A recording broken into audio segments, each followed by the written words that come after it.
All right, since I'm leaving the gym, just did one quick video. I'm proud of myself on that one.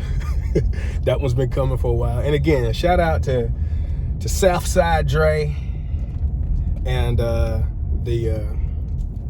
Man Cave podcast for helping me get another topic going that I've been mentioning this for a while on my personal page. But we'll just get the tip in, right? Weed doesn't exist anymore. That's what I always say. Like, weed doesn't exist anymore. You're not smoking weed anymore. Sorry. So anyway, with that being said,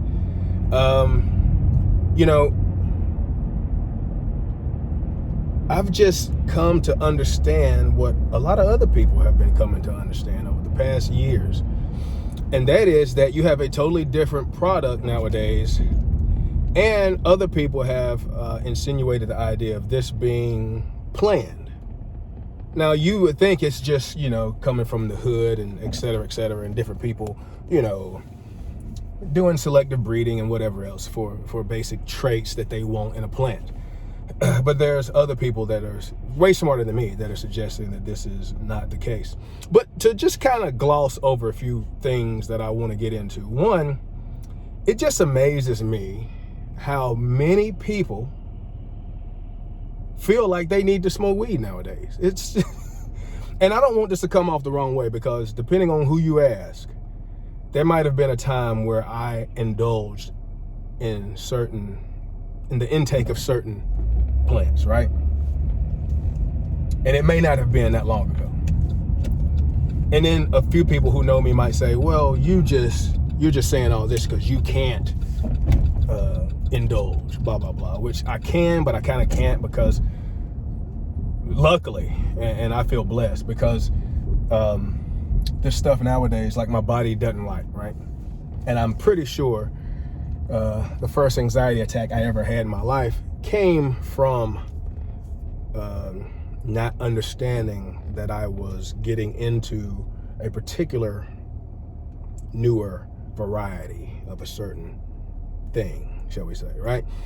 So, but that also led me down a path that I will not trade when I got into certain meditations and understandings and whatnot. To combat that, I wouldn't trade it for all the money in the world. Wouldn't trade it for anything. So anyway, I digress. But it's just like, all right, let's just jump into it. For one, you have a way more addictive product. It's been bred to be that way. And just look around you and watch how many people nowadays, like, if you think, just watch, and even your own behavior. Like, people are in denial and they're addicted. And so much so to the point to where now it's like people are making excuses. Like, I need this to relax. I need this to so-and-so. I need this. It's like what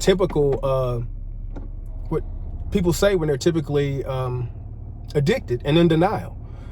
You're addicted, and if you're not, then just go without it for a while. See how you feel. But everybody is, again, you blend what the media and the machine is doing and giving people a bunch of bull crap in their lives and making people have a higher chance, not making people do anything, but making people have a higher chance to choose certain things that make them have a more challenging life, shall we say, or challenging understanding of things going on around them. It makes people feel like they need something. It makes you more apt, and it creates more of a, the machine helps create that covert narcissism where you're always the victim of something. There's always something going on that you need to relax from, supposedly. And in all actuality, a lot of what happens with some of the newer plants is that it actually increases the chance of you having anxiety. So there's that. And there's data on this. Other information, which I will present later, there's a difference in THC versus CBD ratio, and that can affect the ratio. When you take in enough, it can affect the ratio of testosterone to estrogen. And there's the THC to CBD ratio helps counteract and counterbalance effects. So when you don't have that same ratio, you need to intake more to get the same effect, and you don't have the CBD ratio that you used to have. So you don't get the actual benefit that people used to get without it being as addictive. So you need more of it, and therefore you're getting more of everything else that's being administered. Also, just as a quick aside, many years ago, and especially over the past few years, I don't know, a lot of people probably didn't come across this, but there are plays at work for plants to be modified to produce medicines, vacations. I don't want to say the V word, but you know what I mean, right? Instead of needle medicine, right? Vacations. And you can make a plant produce all sorts of things. Now, obviously, that would probably be a little bit far-fetched here, but again, just like when it comes to these vacations and other things, you're seeing a few little articles come out about people having certain issues with their heart and certain other conditions, and they're saying that it is because of ingesting quote-unquote weed. And people are usually meeting this with a laughing emoji, and it's just the man and whatever else trying to keep people from indulging in something. But there's some evidence of that coming forth. Now, it could also just be, hey, since everybody's doing this is just another scapegoat we can use for people having problems with said previous vacation, needle medicine, and all the other bullcrap that went along with that. Sure, indeed. But I digress. As other people have pointed out, I think in the near future, you're going to have people having a lot of ailments, and you won't be able to trace them back. You won't be able to trace it back to your indulgements. And would you want to? Who are you going to hold accountable?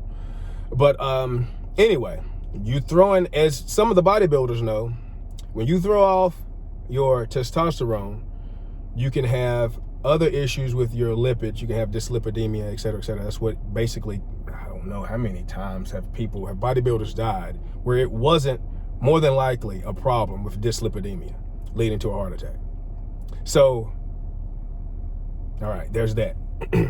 But yeah, that's just the tip of the iceberg.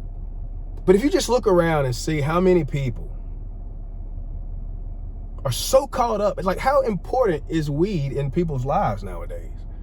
And like back in the day, way back in the day, the other thing too to point out is that we're talking about hybrids of indica. Indica basically took out sativa. Sativa hardly exists anymore. And this idea that you need to find the most potent plant that gets you as high as possible, it just blows my mind. And like back in the day, at least me and my friends, like we didn't do any of these things quite like people do now. And I think there's been this lull where people are like, oh, it's from the earth. It's good. God put it here, et cetera, et cetera. And God didn't put most of this stuff here. Just like God didn't put Clemson spineless okra that I'm growing in my garden. Or most of the corn that most people eat, right? We've selectively bred it for certain traits. And the same thing has happened here. So there's that. And again, just how people are. Just watch and ask yourself if people aren't really addicted.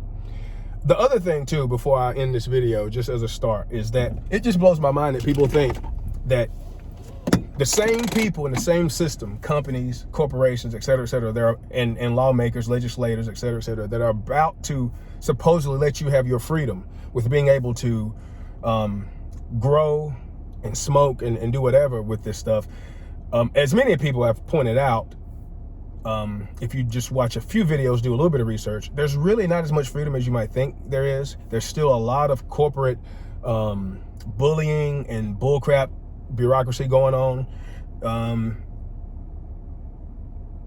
But if you think that these same people are going to turn around and let you have weed for basically free and reap the profit, the profit of being able to grow it and distribute it yourself without there being something to go along with it, some little attachment, whether it be you know, emotionally, physically, financially, spiritually, whatever else. Like, if you think these same people that half of the people growing and indulging would say are the man, racist, and et cetera, in any other time, you think they're going to turn around and say, hey, on this thing, we understand.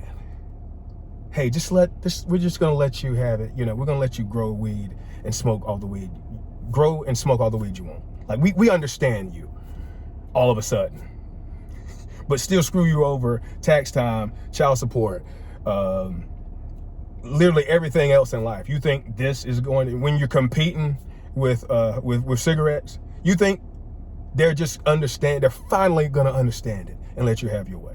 I mean, it's just, that is funny to me that you think that there's nothing else that's going to come along with this. So anyway, I will go on more later and later. Ask yourself, are you addicted? Look around at behavior of other people around you and ask yourself, are those people addicted? Do they have withdrawal? Can they not smoke? Et cetera, et cetera. Do you really need it?